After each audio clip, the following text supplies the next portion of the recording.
offering them something for sale. And quite a number of them bought it. When I look at my numbers, my overall numbers for November for the Black Friday special, they were up dramatically because I'd been generating those leads over the last 2 years. So leads are a really good thing to have. The bigger your list, the more robust your sales are going to be. So that is definitely something to consider. So that's a good thing to know how to do that. If you don't, here's what happens a lot of times at the level where we're at. You know, most of us are entrepreneurs and small business owners, and we don't have big teams and armies behind us. So in many cases, we're a one-man band. You don't have to be a one-man band when there's a thing called Fiverr out there. You can get stuff done really cheaply, really quickly with Fiverr. You guys saw the Acquisition logo. I'm not an artist. I didn't create that logo. I put that out on 99 Designs. I put it out as a bidding war for who could build the best logo for me. I had like 30 people competing to get my business on that logo. And one person got it. He got the job. He got paid. And I had little to no frustration to get an awesome logo built. But, so it is important for the things that you need to know how to do, but not the rest. Because again, a lot of us are one-man bands. So we need to be very focused on where we spend our time creating that. So that's the other thing. I talked about this on Alignable this week on a couple of different webinars that I put on over there. Even if you're not going to do the job of marketing, you need to understand it. Like the ACT program gives you a full understanding of what goes on in marketing, the procedure, the process, what is critical, what's crucial for you to do. Like, and I'm just going to go through it again. I feel like I almost go through this every week, but it's that important. You have to be able to grab attention first. So when you get into your actual campaign and you're building what we all call a funnel, a marketing funnel, it's nothing more than a sales presentation. The first step of it, now I'm talking about the creation part here now. We're creating messaging. The first step of creating that messaging is being able to grab attention.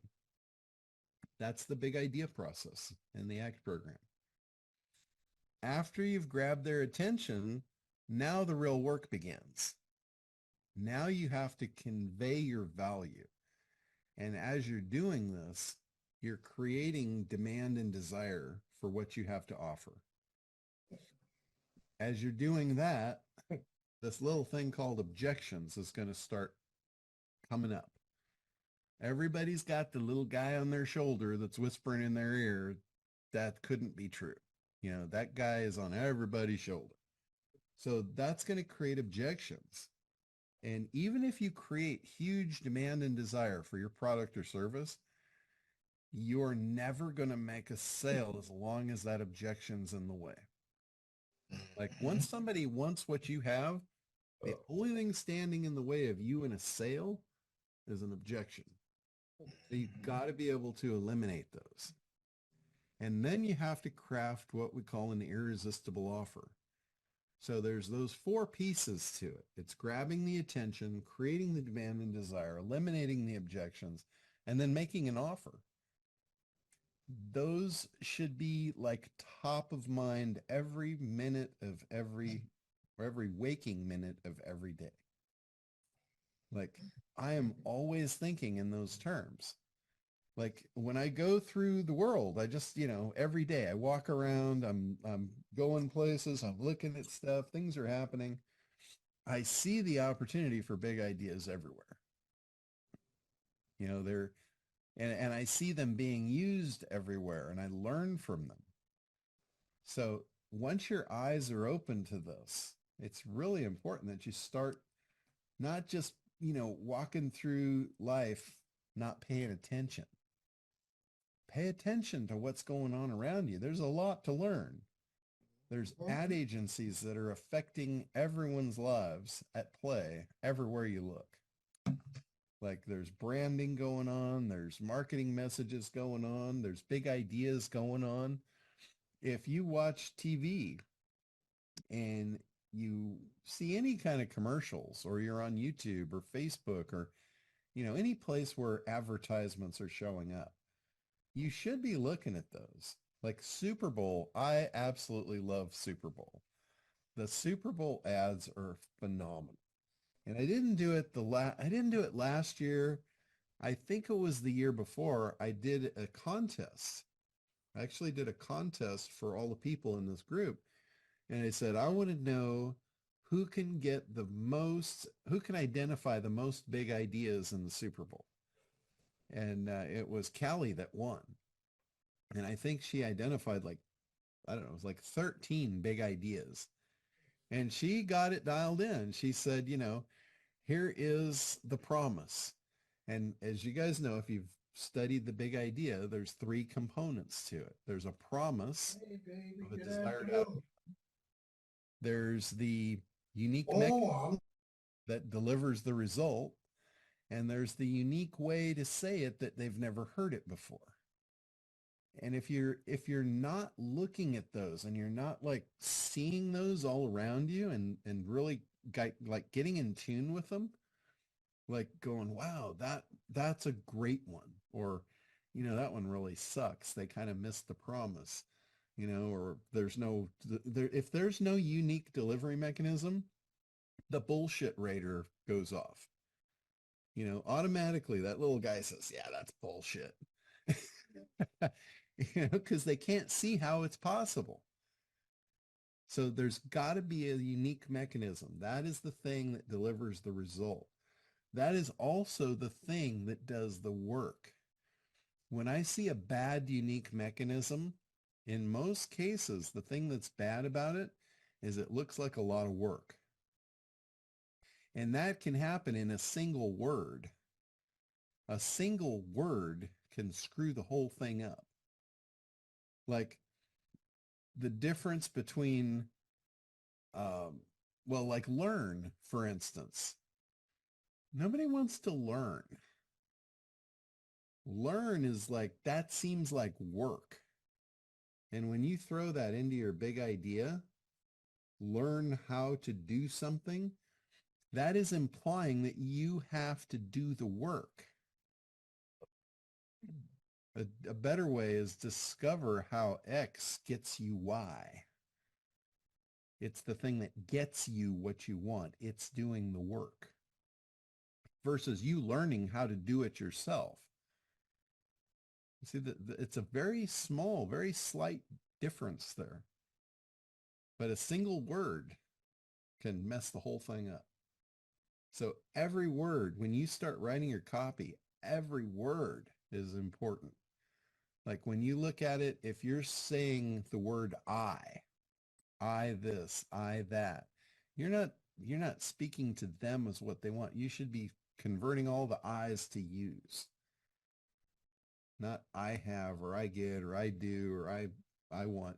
It should all be you. It should all be focused on the other person and getting them what they want with a minimal amount of effort. So that's really important stuff. Again, you see this stuff, it's everywhere. It's in advertising everywhere you look.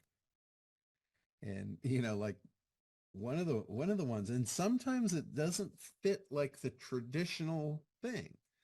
Like sometimes you go, okay, there's an implied promise. Like I love the Crest commercial, Crest toothpaste. Their words are 4 out of 5 dentists recommend Crest. Right? Well, where's the promise? 4 out of 5 dentists recommend Crest, but the promise is implied by all the smiley white teeth, which is what they want. That's the promise. It's just not even spoken, but it is heavily implied. So there's all kinds of variations to this. I mean, that I think that Crest toothpaste ad is one of the most brilliant ones I've ever seen, because it grabs all the social proof that it works. And guess what? Never do they talk about you brushing their teeth. It's implied that this thing is going to do the work. It's going to make your teeth white and make you beautiful. So there's an incredible amount of implied message in there that's never spoken. That is, when you can get that good and people get without you saying, that's like magical. But look at that stuff and learn from it. How did they do that? How did they pull that off? And every time you do that, it's like you went to the gym and you just did some push-ups. And now all of a sudden your muscles are bigger and stronger. And yeah, it might be a little pain to get there, but you're building these muscles, these marketing muscles. And pretty soon you're going to get really strong. And then you'll be more effective with less effort. If you can barely, like, I don't know if you guys are into working out or not. I know I'm not, but I know the basics, like a bench press. If you guys lay on there and your muscles are barely good enough to bench press 100 pounds. It's like you think you're going to die just trying to get the bar up with just 100 pounds on it. But you do that for a few months in a row, and then all of a sudden the 100 pounds is effortless. It's like you just push it up like it wasn't even there. And that's the same thing with your marketing skills. If you don't do the push-ups, if you don't do the work, you're not going to get strong. And you're going to remain weak. But circling back to where I started on this, if you don't want to do this, like many of you don't want to do your own marketing campaigns, and I don't blame you. It's a lot of work. But here's the thing. You at least need to understand it. So when you hire someone, they don't rip you off. Because this industry is loaded, absolutely chock full of snake oil. There's so many people that have never done whatever it is you're paying them to do, and they're going to try and learn on your dime. And your dime is not enough. Your dime is not going to be enough for them to learn what you need done. And they'll all lie to you. They'll all tell you, oh yeah, I do this all the time. You're going to get all kinds of stories. And like I've seen this in the SEO field many, many times. You get people that went to some seminar, and the seminar told them that they could take people's money for a particular service. And they see that the mechanism's all laid out for them. They don't have to think about it, and it works. So they can get people to pay them. But then it's a matter of delivering on the service. And then they fall down. And that's why so many people hate SEO, because they've been ripped off.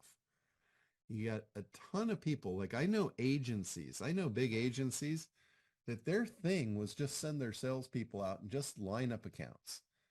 We know it doesn't work. We know that they'll pay for 9 months before they throw in the towel. So just go sell them. We'll at least get 9 months of income. And if you don't know what they should be doing, you don't know if they're doing it or not. So you could throw away 9 months worth of money before you finally say, yeah, I'm done. This isn't working. Whereas if you just knew a little bit, you'd know the first month they weren't doing what they needed to do. And you'd cut it off right there. So if you're hiring people to build you marketing funnels and all that kind of stuff, how are you going to know? What's going to happen is you're going to pay them. They're going to build you something that doesn't work. And then you're going to spend a bunch of money to drive traffic to it to find out they didn't know what they were doing. That can be really painful. So I really, really, really want to stress how important understanding marketing is, even if you don't want to do it.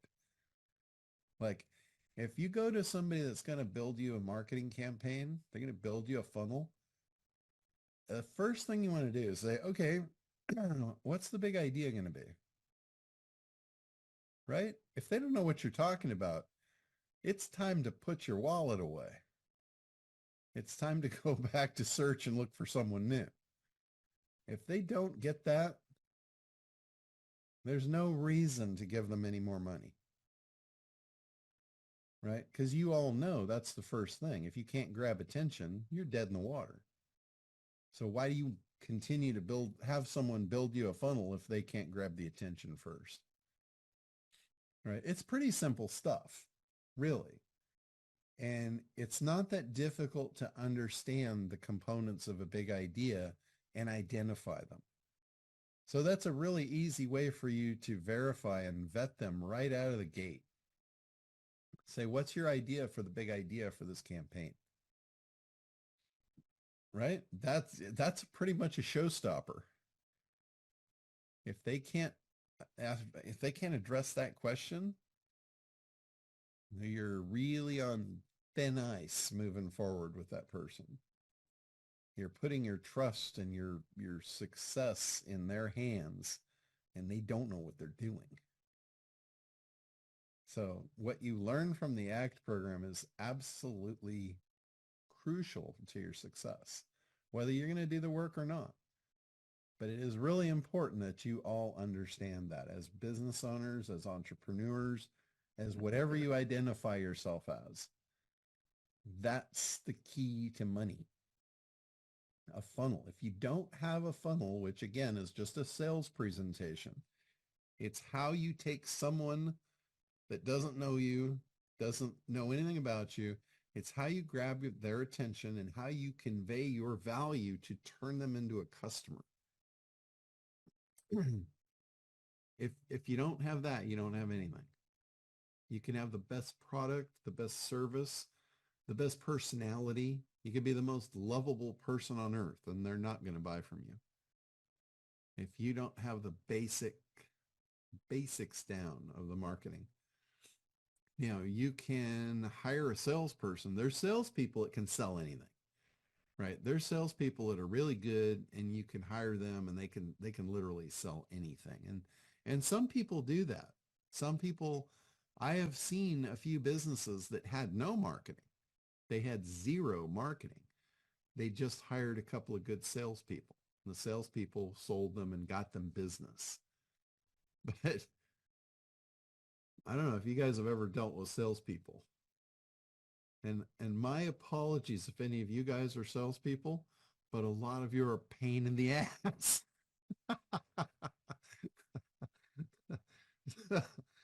But seriously, you would be so much better off with a marketing campaign. A good marketing campaign makes sales irrelevant because you will get sales without selling. The marketing campaign will do the work for you. It's your unique mechanism to get more business. Like, that's part of a big idea right there. If you want more business, you need a funnel. The funnel is the thing that does the selling for you. Right? And then you spin that into a different thing that they've never heard before, because we've all obviously heard that. And we've all heard it because it's true. But if you don't have the unique mechanism or saying it in a different way, what's going to happen is you just look like everyone else. And now you're just a commodity. And when you're a commodity, it's going to be the lowest price is going to win. When you have a truly unique mechanism and they can't find it anywhere else, now all of a sudden, again, prices are relevant because they're not going to be bargain hunting. You can price your price whatever you want and you'll still get it. So that's how you eliminate price haggling, is by being unique. If you're like everyone else, you're a commodity, and it's down to, like, if there's 3 grocery stores in a row, let's say they were side by side and it'd take you 10 seconds to walk from one door to the next. and you wanted a Snickers bar. And grocery store A was selling them for 99 cents. Grocery store B was selling them for $1.47, and grocery store C had them for 25 cents. Where are you going to buy it? Right? You're going to buy the 25-cent one because it's a commodity. It's the same thing as all three stores, but you're going to get a better deal. That makes the deal better. When all things are equal, price can be an issue. That's where you can get beaten badly. Perry Belcher focuses on that. He goes into markets and where everything is equal, and he just drops his price. He will go in there and just rip them to the bone. If everyone is selling at an even price range and everything's pretty well equal, he'll go in there and rip them to the bone. And he did this with the candle industry, and he owns it now because of this one concept. There's a whole world of people that make candles. They're candle makers, right? That's a thing. It's not on my radar, but it's a thing. There's a shitload of them out there making candles. And what do they need? They need parts. They need components to make their candles. Well, what does every candle have? The one common denominator that every candle in the world has is a wick, right? You got to have a wick or you don't have a candle. So he attacked the wicks.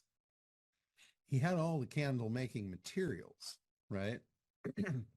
And all of his candle making materials were priced competitively, just like everyone else. But he went in and he shredded the price of the wicks. He cut the wick price down to almost free. And what do you think all those candle makers did? They could save money now on their wicks, right? So they bought their wicks from him, and he didn't make a dime on it because he cut all his profit out. But when they were opening up their wallets to buy the wicks, they decided to just buy all the rest of the materials from him too. That's where he made his money. He destroyed an entire industry by cutting the price of his wicks because it was commodity based. He understood that. So that's where if you're all commodity based, somebody like Perry can come in and just ruin you. So you got to be careful of that. Make a unique mechanism. Make sure you're different. If you're not, you're in danger. You're in danger of being Perryized. Somebody like Perry's gonna get you. So, all right. Rashid, I didn't see your hand up. I apologize for that. Go ahead. No big deal. I was interested though when you were talking about building your list ahead of time. Uh-huh. Uh, how do you build a list if you don't know what you might be offering in the future? Well, like I did that with AI. I didn't know what I was going to offer based on AI. I just knew it was going to be something in AI. So I just wrote that generic book about AI, and I didn't even really write it. I just did some research and I put a bunch of resources in there and called it a book and gave it away for free. There was no cost to it. And people, like, almost every day somebody downloads that book and I get a new lead in my database. What I know is I know they have an interest in AI. So I could literally get any AI product on the planet and introduce them to it. I'd have a good chance of maybe selling it to them. If I built a good marketing campaign around it. If I showed them, here's the promise, here's the unique delivery mechanism, here's how it's going to help you get what you want. And, that's, so you don't have to know exactly what you're going to sell, but you do need to know like what arena it's in. And that's something like if we go back, like we've been talking about creation today, for the most part, we've been talking about creation. If we take a step back into the analysis, this is really the core starting point of any marketing. any business, uh, is the analysis of the market. Like you have to decide like what market you're going to be in, right? If it's automotive, if it's health, if if it's wealth, or there's big generic bold huge markets, right? And then once you decide, okay, well, I'm going to be in this market, like I'll just use health for instance. Okay, I'm in the health arena. Well, that's too big. You have to decide, okay, what are the sub segments of that? What do I really want to specialize on? Is it diet? Is it fitness? Is it alternative medicine? What is it that I like? What is it that I specialize in? What is it that I'm good at? What is it that I believe I could make a lot of money in? These are questions you need to ask yourself. And once you kind of get a little bit of definition around that, you look at, okay, well, in the alternative healing, let's say you're going to go into that.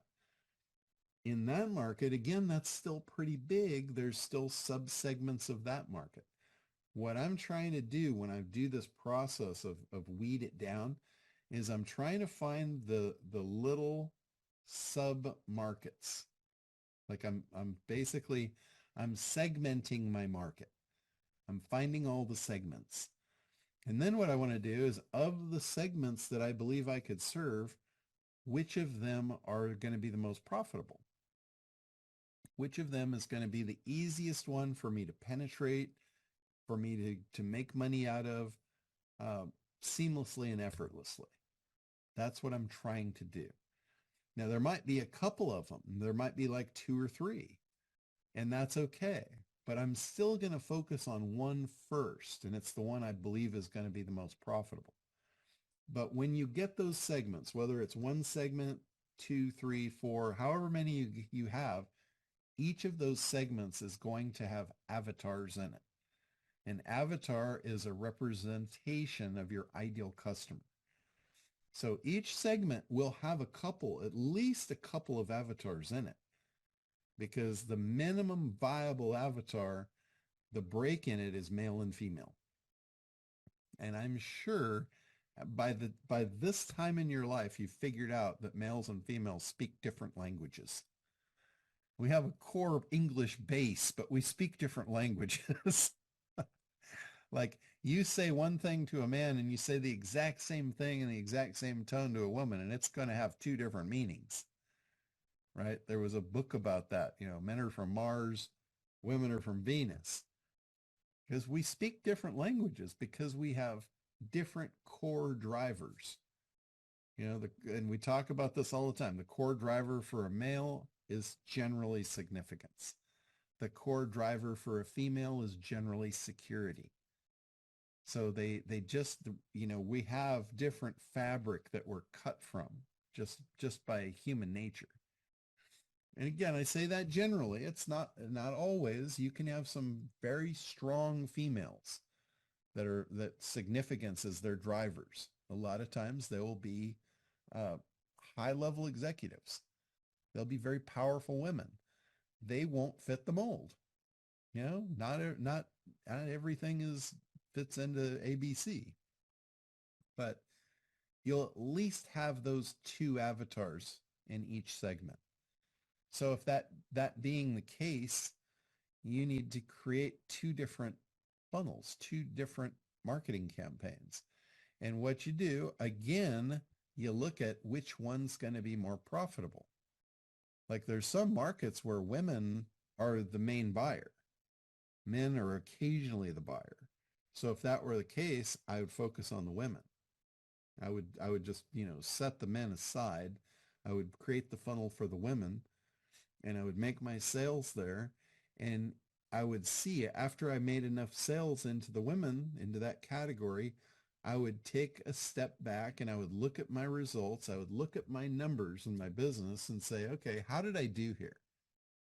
Is this good? Should I just focus more on the women and drive more women traffic in here and just go for it? Or did I do just okay, and maybe I should test this with the men and actually create that other funnel? Oh, the cool thing is if you're using a program like Kartra or any of these automated programs, there's a lot of them on the market where you can create funnels, funnel builder programs. Once you create a funnel and it's working, you can clone it. Like if I had the funnel totally dialed in for the women, I would clone it. I would change it to men and I'd just go in and make a few tweaks. You're not rebuilding the whole thing. It's just a few tweaks. It's mostly just in the way the words are. It's just in the languaging. Almost everything will be identical. It'll just be a few little minor tweaks to make music to the men's ears as you were making music to the women's ears. So you can really increase your business just by cloning a funnel. Like if your women were 60% of your business and you made the funnel for them and you were doing really well with the 60%, and now you got that up and running and it's effortless, you say, hey, let's go scoop the other 40%. Let's clone that funnel. This one's on autopilot. It's doing its thing. It's making money every day. I don't have to touch it. Let's clone it, tweak it for the men, and add another 40% to our bottom line. Or let's take a step to the side, look at the next segment that we figured was the second most profitable, and now let's clone it and let's tweak it for that. So it's really easy to scale your business up by just cloning things. Once you figure out how to do one thing, cloning it is really easy. And it's a really good way to increase your revenues. That's one of the things, next week we're going to be looking and it's going to be the pain. I guarantee you're going to go, oh shit, I see why I'm where I am, because you're not doing this stuff. You're not creating funnels. You're not collecting lists. You're not building your lists. There's a lot of stuff that I know a lot of you guys just aren't doing. And if you don't build a list, it doesn't matter if you have a product to sell or not. You're not advancing forward. Like there's no good reason not to be building a list. None. You could have no business. You could have no idea really what you're going to do or want to do. You should be building lists for when you figure it out. Because once you figure it out and you build a funnel, this is not the point where you want to be starting with nothing on your list and starting to build your list. This is where you want to take advantage of it. The bigger your list, think about this. If you had a big list, that list is sitting there and it's got opportunity written all over it. Now that you've built that list, you can say, what could I sell that list? And you can sell them shit without even building it. You could say, wow, I've got this list of all these AI people.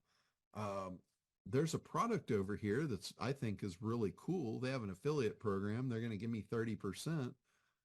Why don't I just write an email and introduce my list to that product and make some money? That's like free money. That's like opportunity. But if I didn't have the list, it's just a good idea.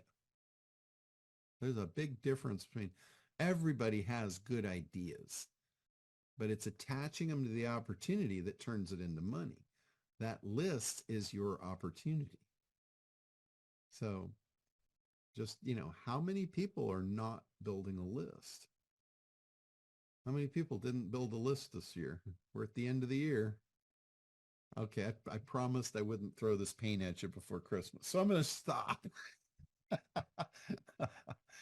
But next week, we're gonna put our nose to the grindstone and feel the pain. But that's what it's going to look like. I'm still not clear on what what kind of list am I creating? You're creating a list of people that will raise their hand and show an interest in something. That's all a list is. And you can do that by offering something. Somebody that's not interested in what you're offering isn't going to opt in for it. It could be general health. Like if let's say it was health and you didn't really know what you wanted to do, you could put something in like, hey, I have a list of 10 tips going into the new year that can make you healthier and happier for 2024. Right? Anybody that downloads that, put their hand up and they said, health is of concern to me. And you're building a list. You could do it in business.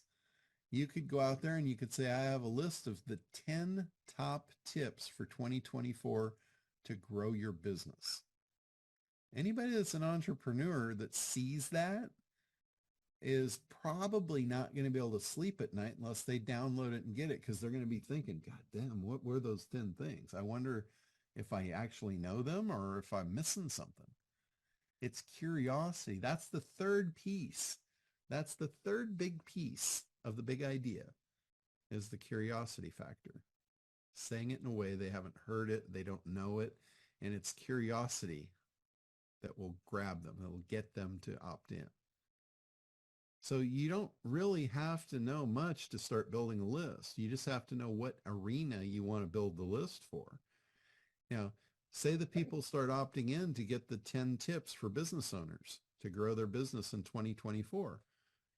The end of the year, you might have, 100, 1,000, 10,000 people that raise their hand and say, hey, I'm a business owner. I'm interested in tips that will grow my business. So now that's what you know about them. You know they opted in for that. They have an interest in that. So let's say you got, I don't really know what to build. I'm not good at this, whatever you're telling yourself. It's probably true. And you can change that channel anytime you want, by the way. But let's just say you've told yourself, I'm not a product builder. I'm just, I'm just here. I want to make some money. So again, open your eyes, take a look around. Who is doing what you want to offer that you don't want to do? Somebody's building a product that will help those people double, triple, quadruple their business. They probably have an affiliate program. So you have the list, they have the product. You go to them and you say, hey, I can introduce your product to my list. How much is that worth to you? How much would you give me per sale if I do that? I'll promote you. You have a promotional machine. When you have a list, you have a promotional machine. If you don't have a product, who cares? Go find somebody that does and promote it for them and make the money. It's really, really simple to make money if you have a list. I can, if I have a list, you hand me a list, I can make money today with it. I can guarantee I could make money with any list right now, today. But if I don't have a list, whether I can make money today is kind of up to a lot of circumstance that's out of my control.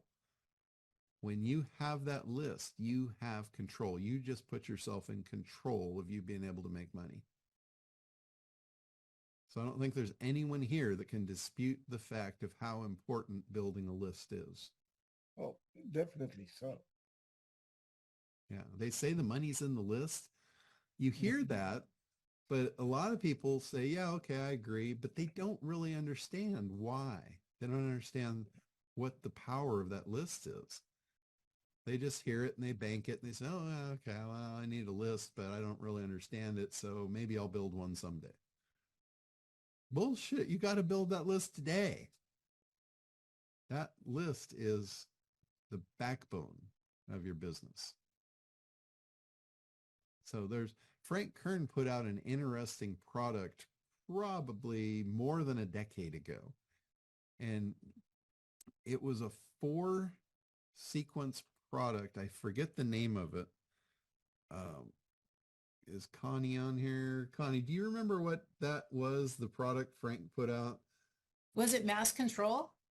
It was a bonus for mass control. It was given...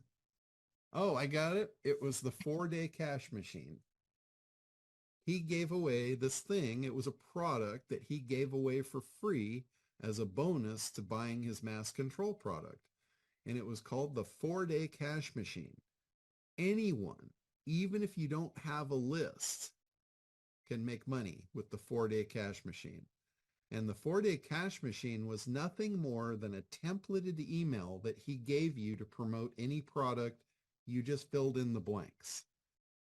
And it was an email that was supposed to go out in a 4-day sequence. Like it goes out day one, and all it is, it's just a special. It's like a promotional special of, hey, we're running a sale. That's what email 1 was. We're running a sale. It's going on for the next 4 days. Day 2 was the same email saying, hey, you missed the first day of the sale, but you still have 3 days left. And obviously, you see where this is going. Final day, hey, last chance. The sale ends today. So he gave them that template. The emails were all written. All you had to do was plug in what the product was, what the niche was, and you have a marketing campaign. He said, if you don't have a product, that doesn't matter. If you don't have a list, that doesn't matter. If you don't have a product or a list, that doesn't matter. He said, what you have is you have a marketing machine that you can go out to a company. You can go out to any business on the planet that has a list and a product, which a lot of them do. Most companies that have been in existence for any time have a client list. They have at least a customer list. And he said, you can go out there and you can tell them, hey, you guys are leaving a lot of money on the table here. You've got 10,000 people that have purchased your product, and then you never followed up with them. You got more stuff to sell them. Let me run this 4-day cash machine and share 10% of the sales volume with me, and we'll all be happy.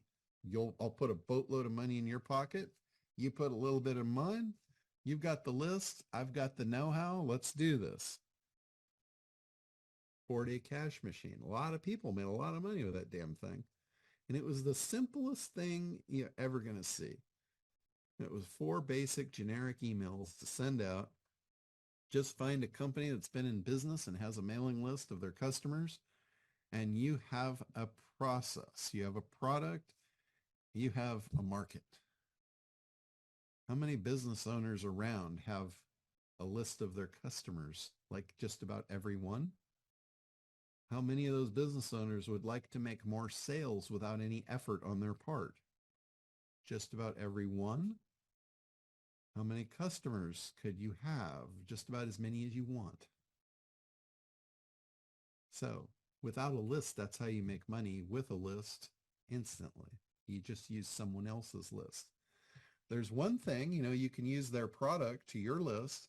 You can also use their list to their product. They don't know how to do it. If they knew how to do it, they would be doing it.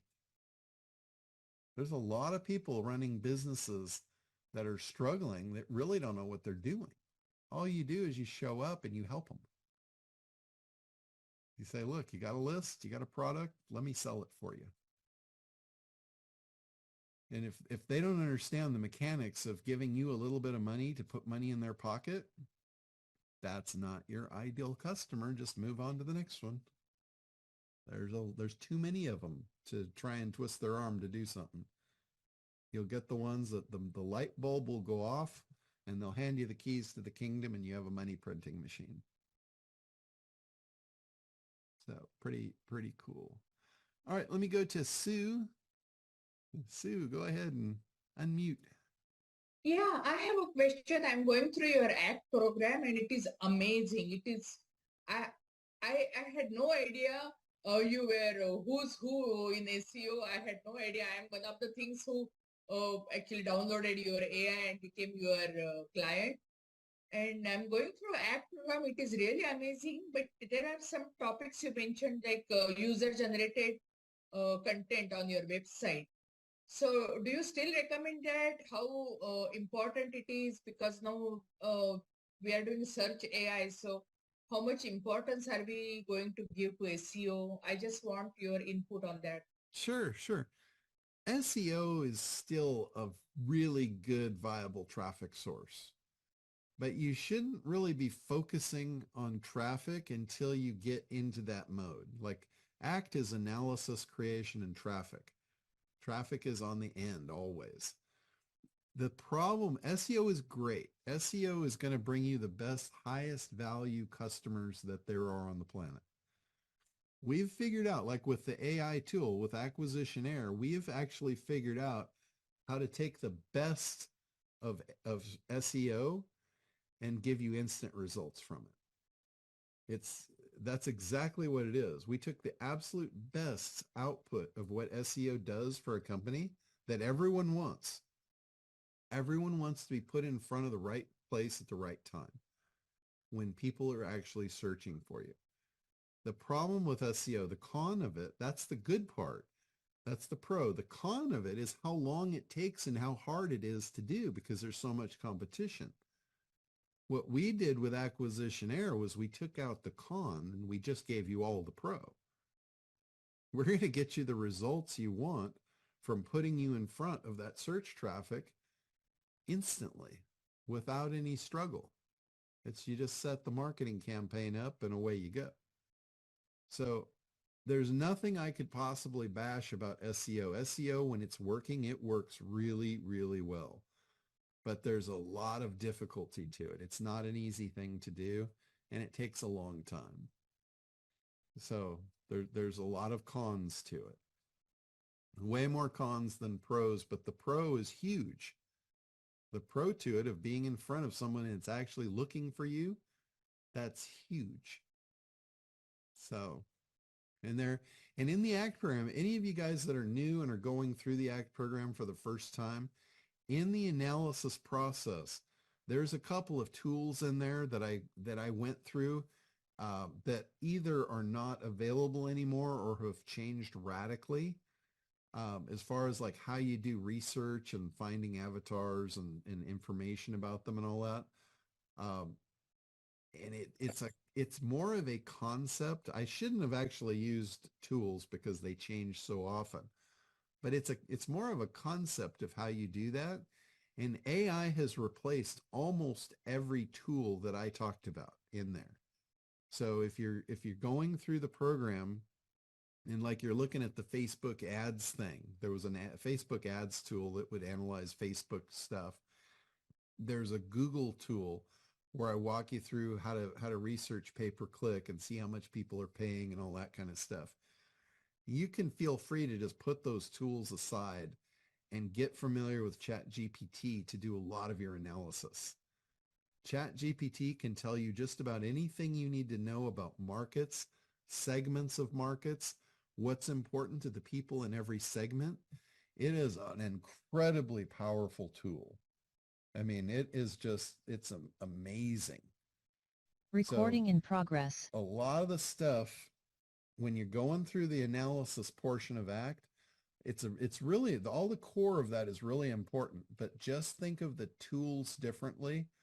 The tools that I show you in there, look at what we're doing and then just look to ChatGPT to fill in the blanks on all that stuff.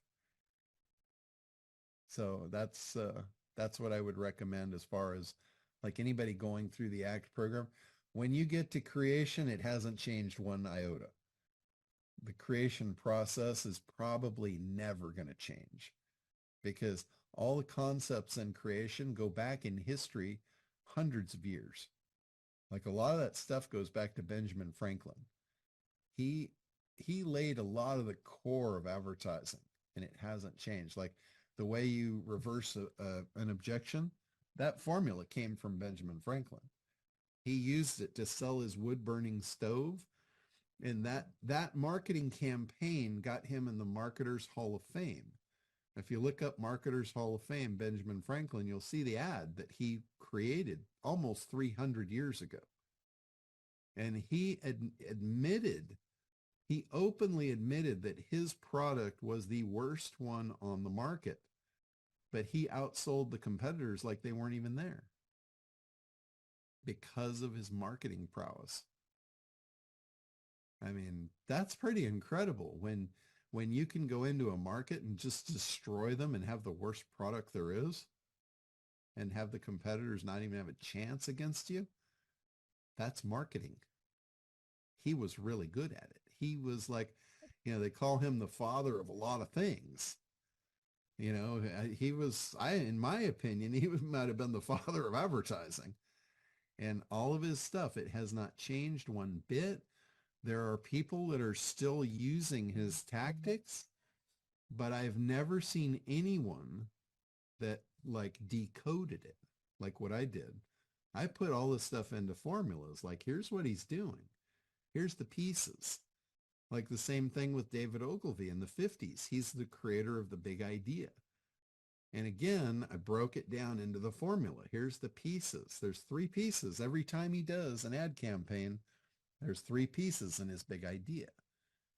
Here they are. Here's how to use that. It's like a recipe.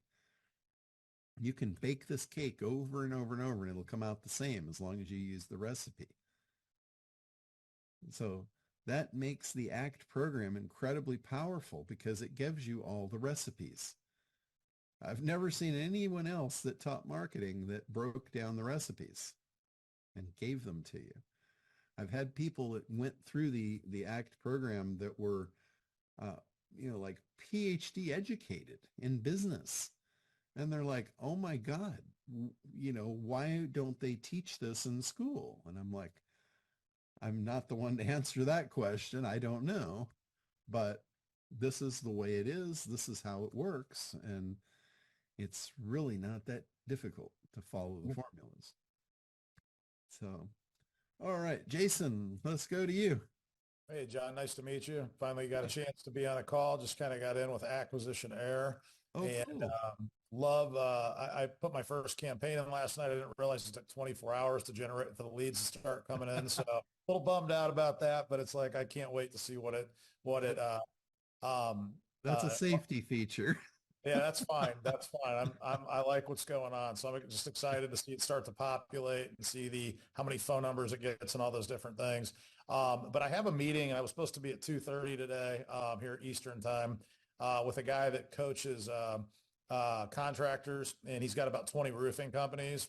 Okay. And I really want to, and he said basically, and he's always preaching to them, they need to invest in different things, try things out in order to make them work. Now, the thing I'm going to hammer home to him is that, my responsibility is to generate the leads, and the responsibility of the company is it's not going to work if they don't have a good sequence in place in order to actually make that function.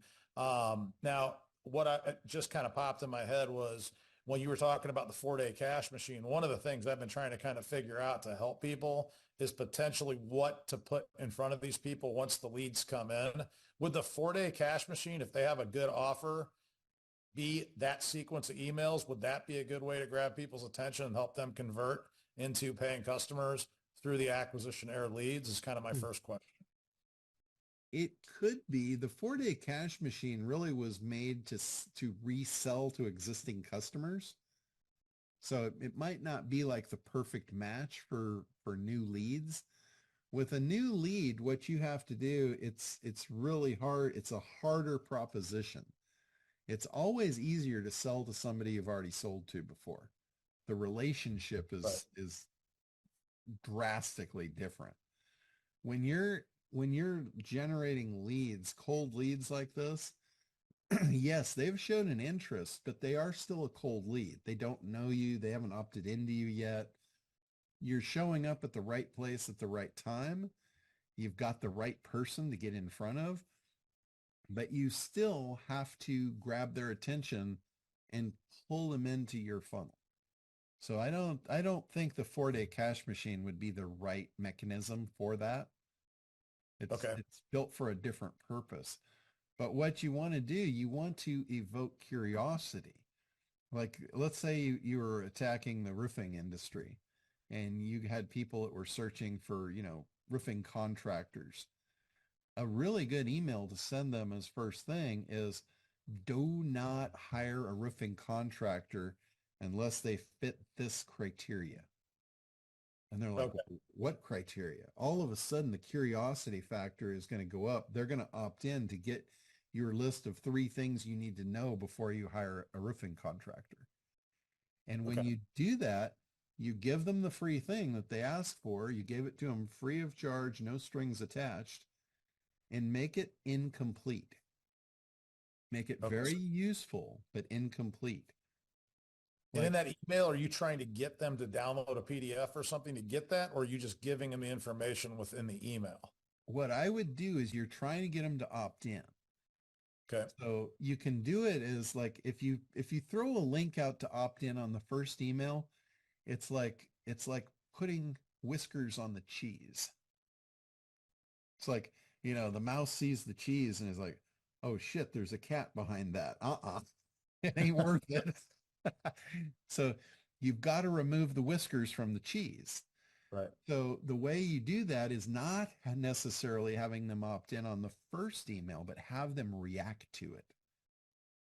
Say, if you're interested in this, just reply back and I'm happy to send it to you. Right. So Okay. they respond to the email, and then you immediately send them out the link. Hey, you can download my free PDF that has everything you need to know about hiring a roofing contractor and make sure that your family stays safe. Now they're going to opt in for that.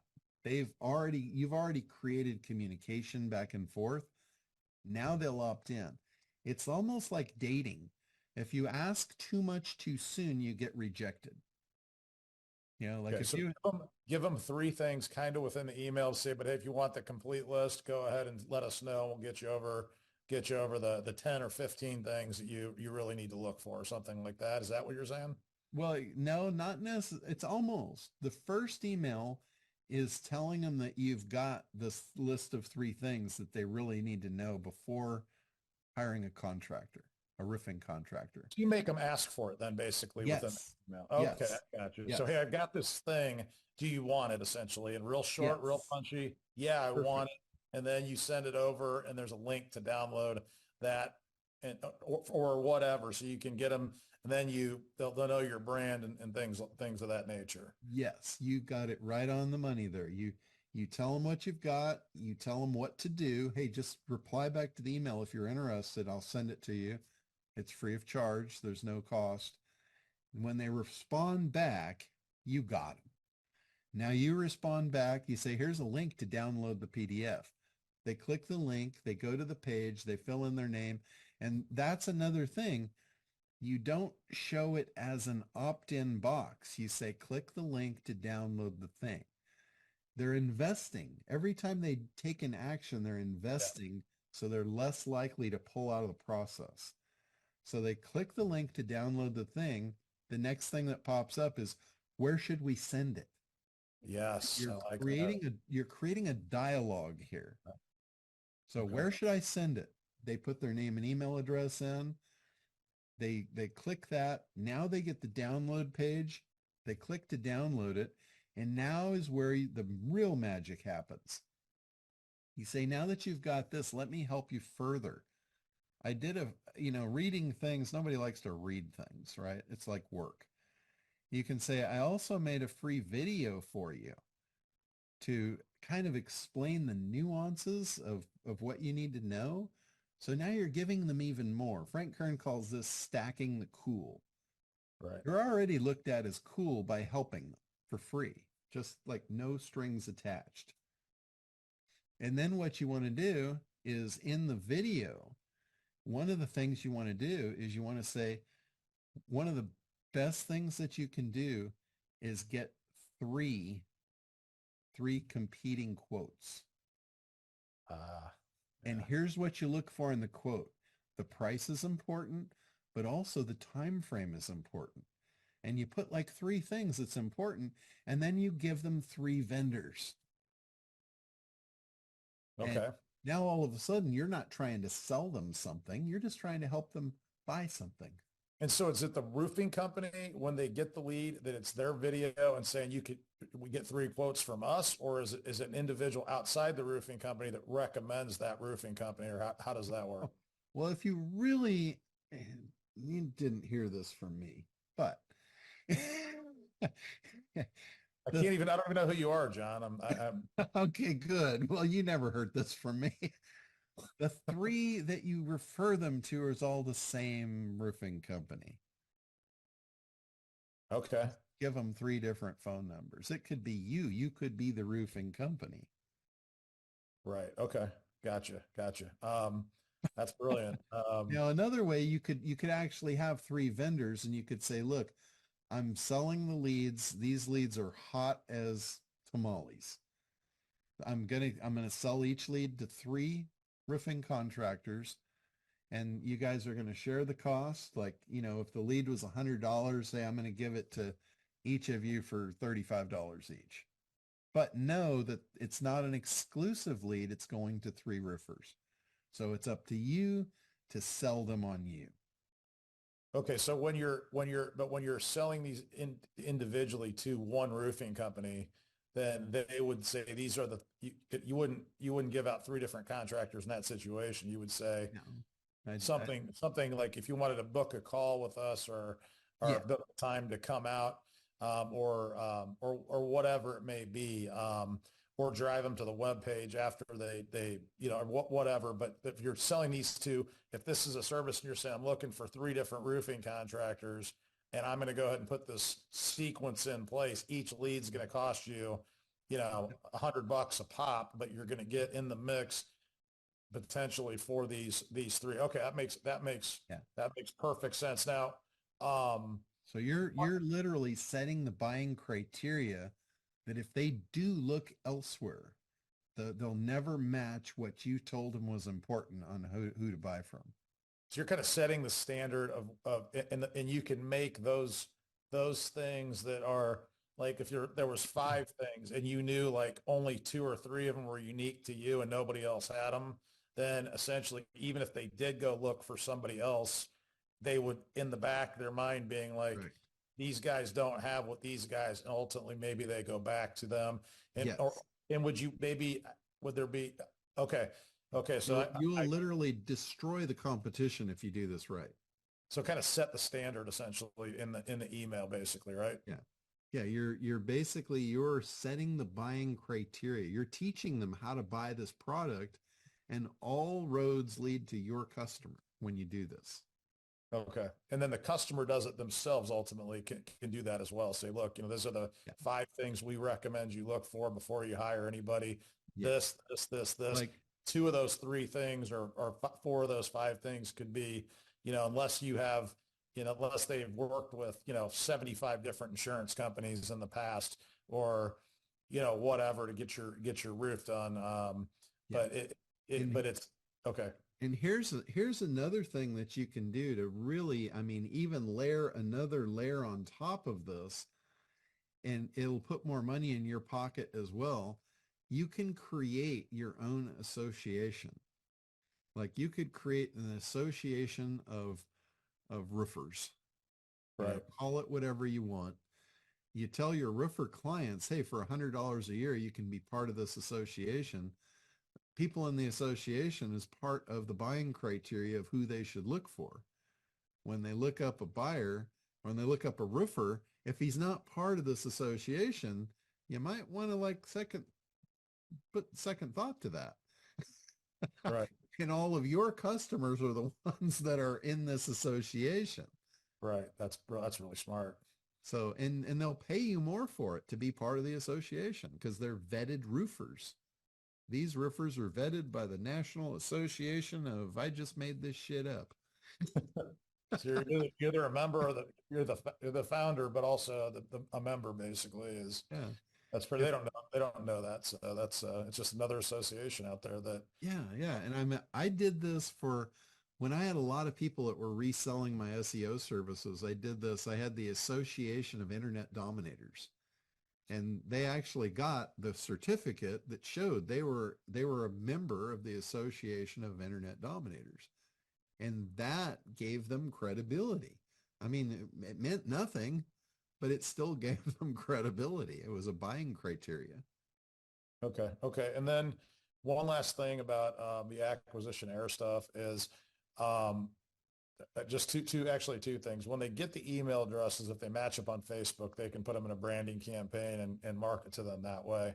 Are people having, are case studies in yet with people having success with that potentially a way of introducing somebody that they know is in market by putting a Facebook ad in front of them with maybe some type of offer or educational post or advertorial or something like that. And then the other one I have is, the one word terms outside of like a company or a competitor. Like if you just put roofing in or roofer, are those are going to generate a ton of volume, I would think. But are those going to be as quality, you think, or I'm just kind of Anytime you go to generic keyword research, you're going to get a lot of garbage. so you would not recommend the one word then? I would go two or three. There's no situation where I would put in a one-word keyword into anything. Okay. Okay. I would go for the max. I would go for the three. Three. Okay. Yeah. Yeah, I would Okay. definitely go for the three.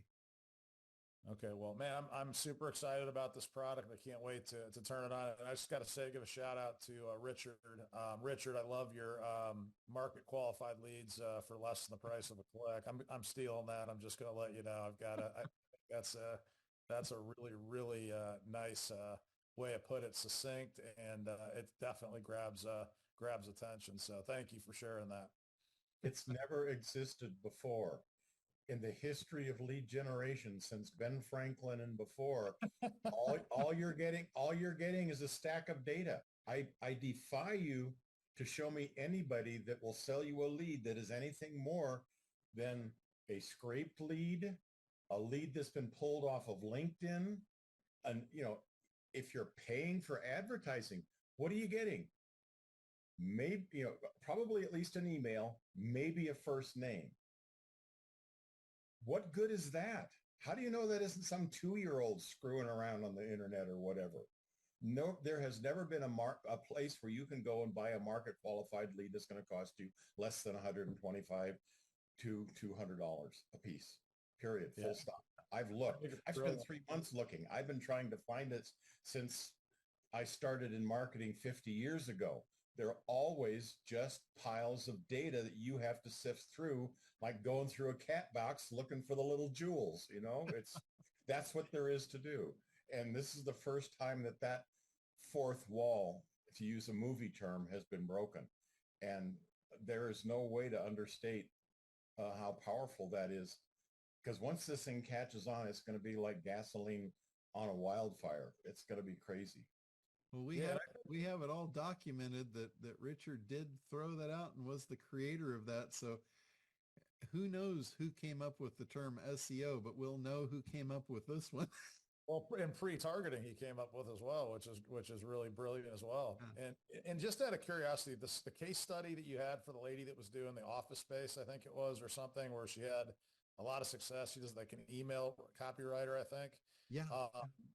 Can you share more like how successful that campaign was? Because just curious. And I'm going to sign off because I'm taking up too much of the other people's time here. So yeah, no problem. Let me bring it up here. Let me see. I think I have it on my desktop. Okay. If I can find it, I will bring it up.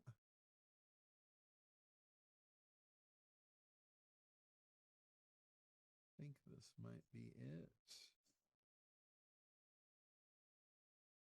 Okay, yeah, this is it. Let me share my screen and I'll show you what this looks like. We're actually putting several of this. Is the first one that Brady put together. But this is for a credit card processing. It was the same lady did this one. So this is the only one I have on my desktop. But it's credit card processing. No cold email experience yet. Let's see. So we just called this ABC processing. They generated 100 high quality leads in the test. So she charged them $3 a lead. So she made $1 a lead basically here. So 100 leads total, 99% email deliverability rate. That's incredible. They had a 44% open rate, which tells me that she knows exactly how to make a subject line that is key on point for this industry. They had 5 opt-ins on the initial email. Another 60-day email sequence wound up having 4 more. So 9 opt-ins total.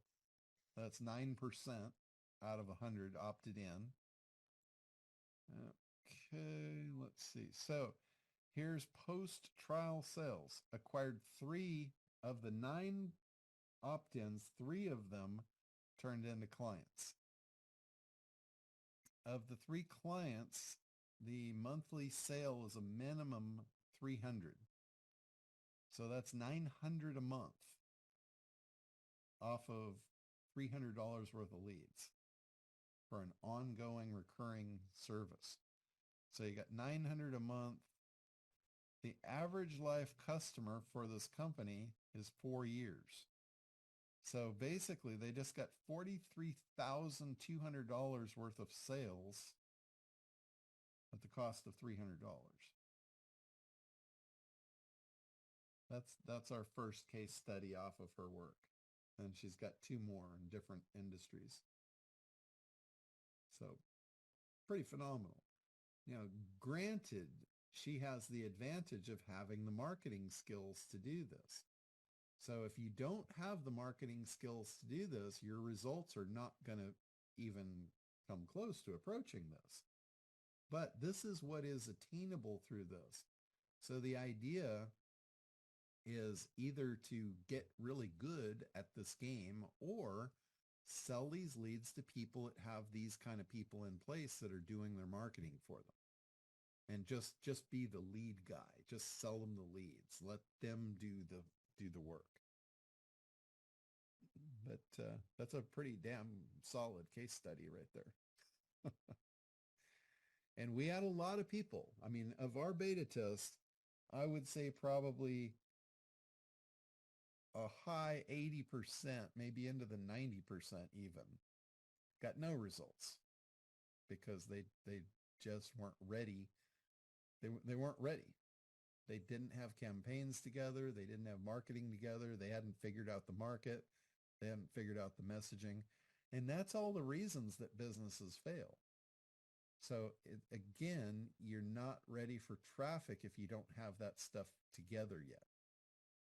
So spending money on any kind of ad, whether it's our leads or Facebook ads or SEO or anything, you will lose if you don't have your marketing message correct. The cool thing about this is, like, let's compare this to SEO. Let's say we dial in a marketing message. We think, hey, you know, we got it figured out. We're ready for traffic now. We start doing SEO and we're 3 to 6 months away from getting any traffic, really, realistically. That means we're half a year away from vetting whether our marketing campaign's working or not.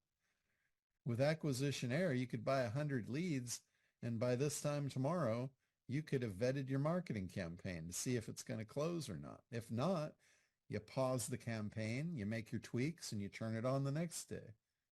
You can, and Jay, you know what this is, right? Time compression. Again.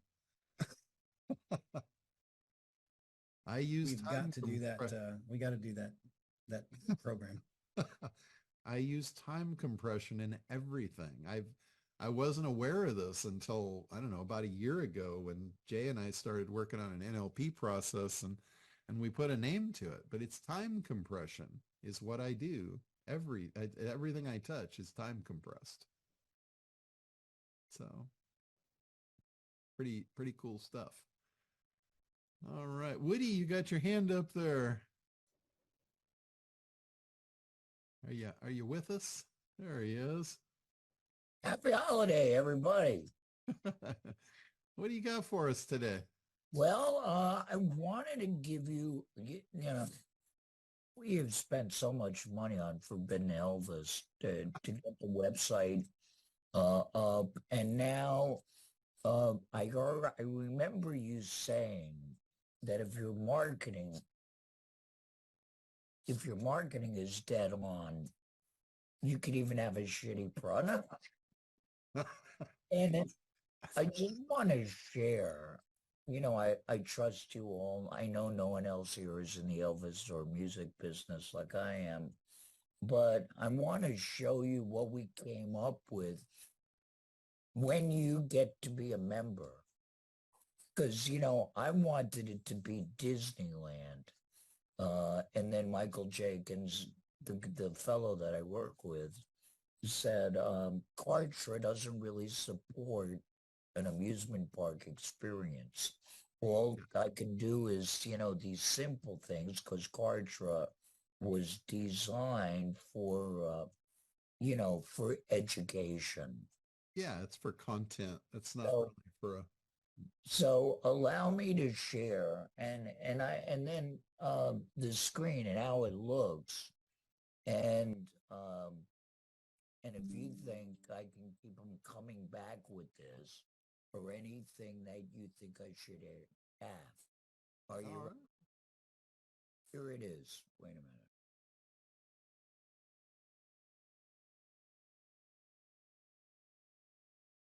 We'll take a peek here. We'll peek under the hood.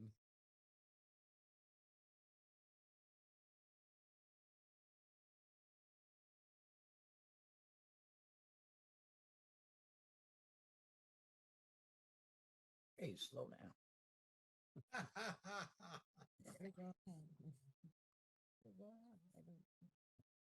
All right. So what are we looking at here? All right, so you're looking at the you're a member and you're getting this as like your monthly I almost call it a fancy or a newsletter or whatever. But this is what you get for the money. Okay. You get this, you get me.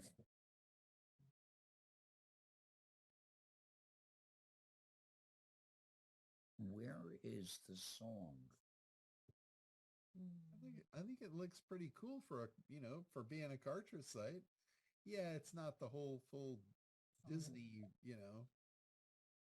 but it's got Oh, looks like it's got everything it needs.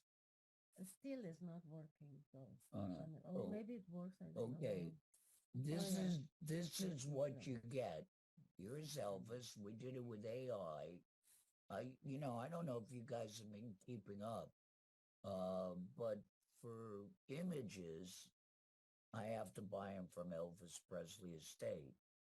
But I can make my own images on AI and not pay a dime and not be moving to the Presley Estate, that is. So Okay. this is what we did. And we and then you can get to hear this when you hit a certain button. So I have a couple of questions about this. And what it basically is I am a monthly membership site. So does that mean my newsletter is got to come out monthly? No, it basically, when you have a membership site, you're really setting the rules. You just need to be clear on the rules with when somebody purchases what they should expect. So if you don't want to do a monthly newsletter, you can do a bi-monthly or a quarterly or biannual or annual, whatever, Well, what Michael thought was if they're paying monthly, they'll want to see something monthly. Generally, yeah. Generally, when they're paying monthly, yeah, they would want more content each month. That would be a reasonable expectation. So on this type of thing, if you wanted to not do monthly content, then I would usually I don't recommend this, but in this case, I might recommend that you go to an annual membership. The only problem with annual is when the renewals come up, they'll see a charge on their credit card that they won't recognize, and sometimes they'll dispute it, or you'll have to resell them on the idea that they need to buy another year's worth. But in some cases, like especially if you run your numbers and you find that people pay monthly and they drop out sooner than a year, then pushing them up to an annual membership makes a lot of sense. So you won't be able to tell that until you're testing it for a month or two. Yeah, you need to test it really to get accurate data on that. You need to run the program for a year to really understand that. And you'd have to run a volume of people through it on a month-by-month basis, so you weren't just using, a core group sampling. Okay. What we just also released the ChatGPT press release yesterday, kind of a last minute Christmas rush at it. You know, this is the gift you got to get, you know, for Christmas. And then January 8th is, oh shit, the king's birthday. Yeah. Yeah, I don't know why I lost everyone, but Oh, I just turned off the share there so we could see all everybody right. again. Well, so anyway, my other question is acquisition How would acquisition get me the mailing list of all the Elvis fans that I want to touch? And they're usually in the demographic from 50 to 80. Yeah, there's a script. There's a ChatGPT script in there for doing keyword research for acquisition error. It's in the membership site in the training area. And that would get you the right keywords for people that are actively searching and hunting for that kind of stuff. So I would play around with that, set up a campaign, and start generating leads. But again, don't do that until you really have your marketing campaign ready, because you need to immediately send them a cold email to, and I would follow the format. I laid out that format earlier for the roofers. I would do the same type of format. Like, hey, there's a really cool new membership about Elvis. If you'd like more information, just respond back to me and I'll send you a link. And then you send them the link. Maybe the link is, a video of you giving them a walkthrough of the site. And then at the end of the video, then you give them a button to click here. If you'd like to join us and be one of the Elvis insiders and go behind the scenes and get full access to the forbidden Elvis, join us. And then boom, there's the link. Got it. So that's what I would do. That's how I would use acquisition error in that perspective. Well, the press release is supposed to go all over the place. I have no idea what I'm going to do with those responses, but I think it's all in Kartra, our follow-up system. So yeah, okay, yeah, we're in Kartra, so we're in it for the fight. Well, cool. No, I think as far as a Kartra site, that's probably one of the best looking Kartra sites I've seen from a membership site. You guys really kind of dialed it in, with the header and the colors and all that. Well, I've been a student for 4 years, so I think you did good there. All right. Well, happy holiday, everyone. Make money. All right. We're gonna make a lot of money in the new year. I'm gonna push even harder. I didn't push you guys that hard last year because I was kind of proving it myself. Remember the year before I said I'm gonna step up my game and prove that this works to you guys? Well, I certainly did. So it works. It still works. So, all right. Well, anything else before we wrap up and enjoy these holidays ahead?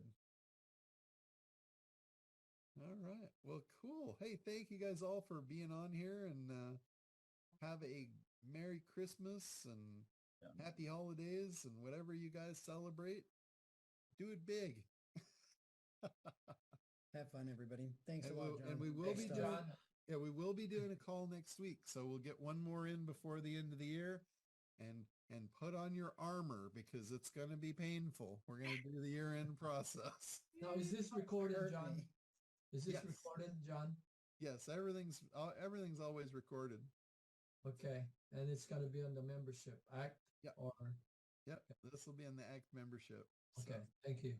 All right, guys. Big hug, big Happy love. Merry holidays. Christmas, everyone. Happy Bye. holidays. Happy Merry holidays. Christmas, happy holidays. Captain's going ashore. Bye. We will see you all next week.